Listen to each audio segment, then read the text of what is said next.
Marvi. I'm from the Social Sciences Department, and I have been here in DLSU-D for about 20 years.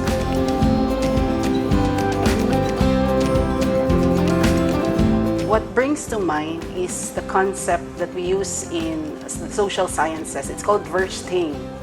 It's a German word which means emphatic understanding. So when I say Verstehen, I try to think how students feel. And I always contextualize it. I always think that, these are young people who have been used to seeing their friends, who have been used to going out. So given the social distancing, or in sociology, we actually really call it physical distancing. So what I try to do is in the lessons in classes, I try to make sure that at the start of the class, I ask them how they feel, what has bothered them lately, what has made them excited, what has been the biggest lesson, for example, for the week. So I try to make it appear that I'm on their side. Another thing that I also would like to emphasize to the students when we have our lessons online is that I can be reached anytime.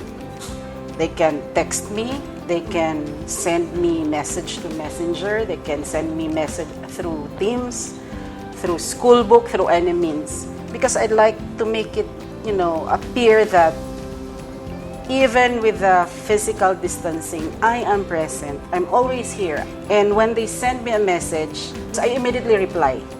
Because I'd like to make them think that there is someone who's listening at the moment. And I think to some extent that makes you feel that what you did is not just about academics. It's about really surviving this whole pandemic.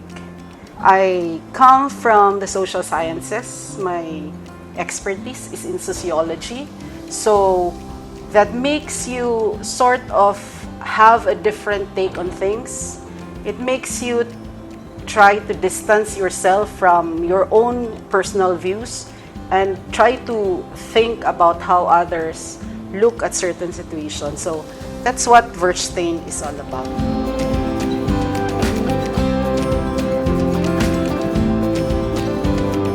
Now, as to self-care, I'm a really big planner. In other words, I really plan the day, even without the social distancing or the physical distancing. So when you plan, you're able to track your progress. And in this kind of situation that we are in right now, it's very important that you don't lose track of your job because you're at home. If you're at home, it's very easy. I'm a working mother. It's very easy for me to just do the chores because it's at home. So that's why I really try to make it a point that I know what my job is. So the night before I sleep, I try to think about what I did the day that has passed and what I haven't done, so that the following day, I know what I need to accomplish, and that is something that I do every day.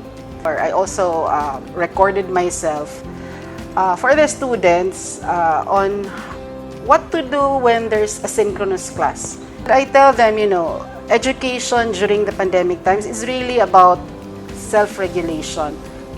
A lot of these things will train you to become independent, will train you to be worthy, because you cannot think of these times as all negative. This is an opportunity for you to prove that left on your own, you're able to accomplish a lot of things.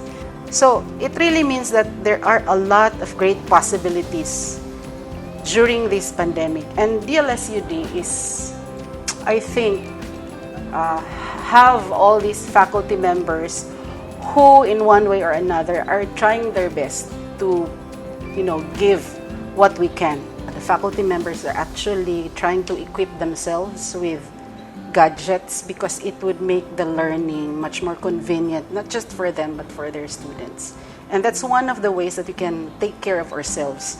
We have to invest because we are going to be limited by what gadgets we use. So we have to make sure that we have all this prepared because that will help us deliver well.